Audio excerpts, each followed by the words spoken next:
Oh, friends, do I have to preach? Incredible music, incredible Reader's Theater. Friends, my hope is that you are already understanding this word that is on brand for us, grace. What does it mean for us to enter into these spaces of grace? What does it mean for us to be wrapped in arms of grace by God with one another? My hope is that as you are coming out of last Sunday, out of Easter, and now that we're in Eastertide, you can begin to feel resurrection, that you begin to understand it, that you begin to recognize it, all the places that you look, all the places that you go. Sometimes we get this weird idea in our head that resurrection's like resuscitation. That like Jesus died and like somehow miraculously 3 days later, like we did some like chest compressions on him and did some breathing into his mouth and pop, there he is again, right? Like the same being that died. And yet that's very much not what Scripture tells us about resurrection. Resurrection isn't resuscitation. It's not the same life brought back. It's a new life, a new creation, a new reality. It's waking up to how God is actually changing, transforming, reforming our entire world, reshaping us, helping us realize that we are not in a transactional relationship with God, that instead we have entered into a transformed life and reality. This is not a place where you and I are trying to earn God's grace. We're not trying to make sacrifices to try to get God to notice us and say, God, I'm right here. Please change my life, fix it. No, instead it's looking and going, oh my God, you are already here. You are already there. You're in that person. You're in this situation. You are in all of these places. So let's start with the easy places. I want you to turn around real quick. I want you to look out the window. Take a look out there. You see nature, right? You see creation out there. Can you see God out there? I bet most of you can see God out there. Okay, some of you, you've had it really tough. It may be a little hard for you, but most of us can look out at those mountains and go, God is there. I want you to do something else for me. I want you to turn and look at someone. Stare at them for a few seconds. Not too awkwardly, but maybe a little awkwardly. And here's the thing, friends. That person you're looking at is made in the image of God. When I look in the eyes of someone else, I can see the grace of God. I can feel the presence of the divine right there. When we're sitting out there in these chairs and we're watching these ladies sing, right? There's these moments where we go, obviously, like resurrection, Easter, God, the divine, the sacred, the holy grace. Let's flip, though. Let's go to the other side of that coin. Because most of us have brought in some stuff this week, haven't we? Right? Most of us have brought in, usually we don't call it stuff, do we? All right? Yeah. Life can be difficult and hard and rough. We look around our world that is on fire. We look at a world that's often at war. We look at deals or no deals or whatever's going on out there on the other side of the world. Sometimes we'll even pay attention to the things that the news isn't making us pay attention to. and notice other places around the world, other situations. A lot of heartache out there. And when we're not being distracted by all of that, we come right back here, don't we? You and me, our own situations, our own circumstances, the things that some of us did a really, really good job this morning of walking in here and plastering on a smile to cover up, to try to hide all of that stuff going on in our lives, to try to put on a facade and wear that warrior armor, because we're brave. We actually are very courageous every time we try to do that. But in there, under all of that armor, under that facade, is this great deal of worry. Am I enough? Will I be okay? What do I need to do to get God's attention right here? What do I need to do to get God's favor and grace? And heck, I would settle for a little resuscitation right now rather than that full-blown resurrection in my life. A little CPR could be helpful. And that's the heart of this letter of 1 Peter, friends. This letter is written to a group of people who have gone through all of it, who are going through all of it.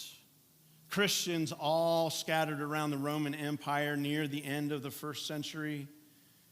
These folks, their world was broken.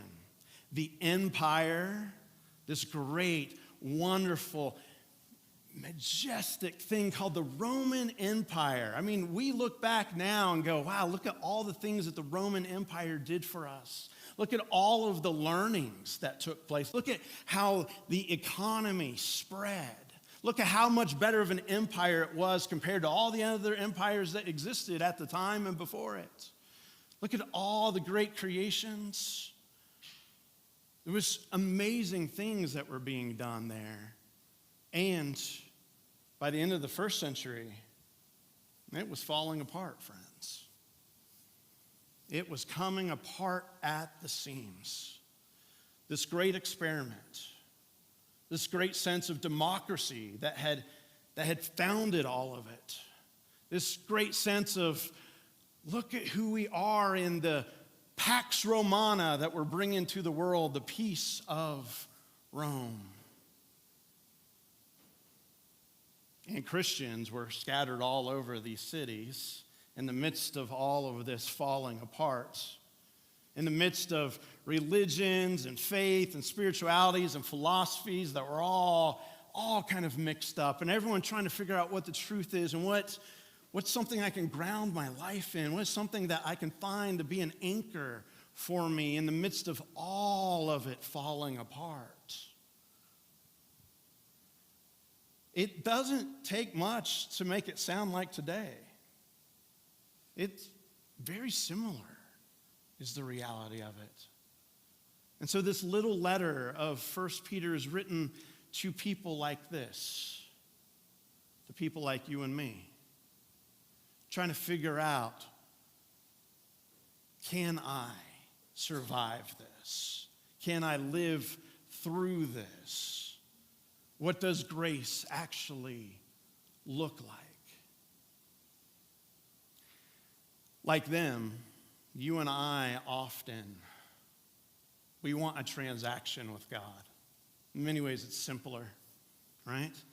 I give this, and God does this for me, right? I mean, if we had a formula, many of us would take it, right? If I can sacrifice 3 bulls and 2 sheep, then I just have to steal that from a neighbor and I'm good to go, right? We'll make it all work, right? Or if I come to church this morning and I put that smile on my face And maybe I sign up to be an usher for D right there at the beginning of the service, right?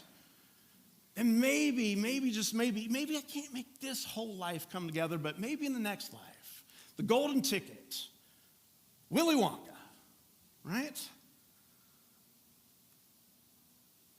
First Peter comes into our lives and reminds us, friends, there's nothing that you and I need to do to get from God.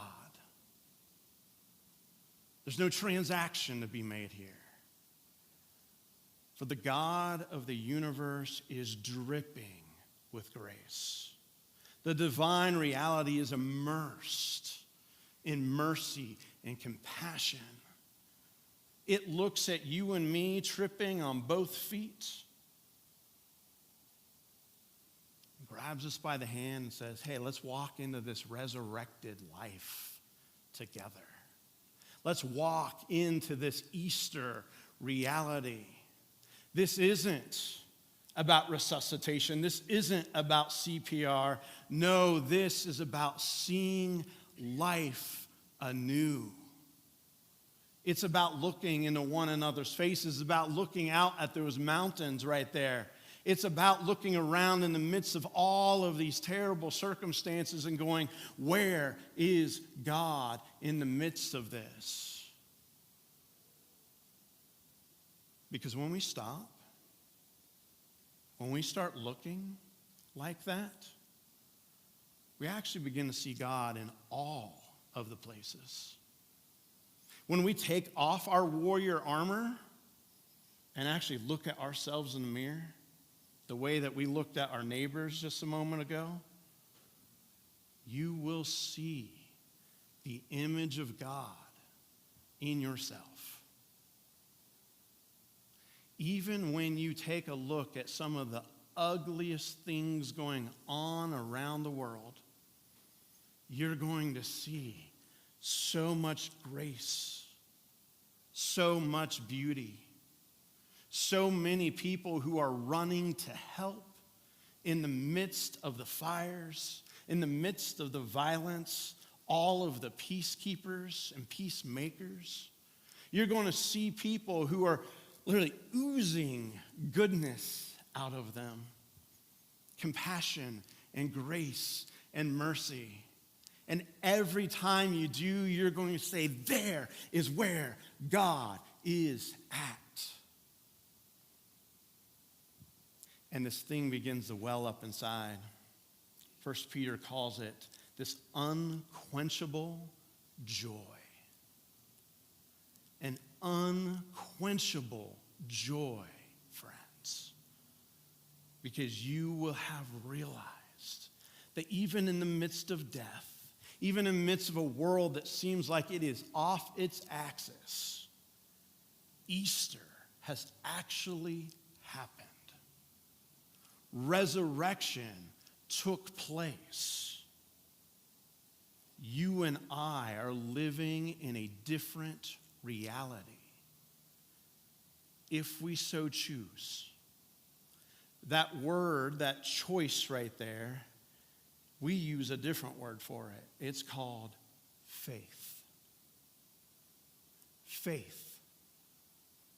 It's I believe that God is at work in this world. I believe in resurrection. I believe in a different reality. I believe that when I look across the world, even in places like Iran, when I look in the Persian Gulf, when I look in places that just seem like that is a hopeless situation. No. God is there. And if God can do something about drones, missiles, and bombs, friends, I promise God can do something about you and with you and in you. Sometimes it takes us to do some variations on a theme, to see grace in all of its perspectives. When Brendan was looking at this sermon series and going, hey, what song am I going to pick out for the choir this week to sing? He went, you know what? I'm just going to write my own. And that's what he's done this morning. So the choir is going to sing some themes on grace.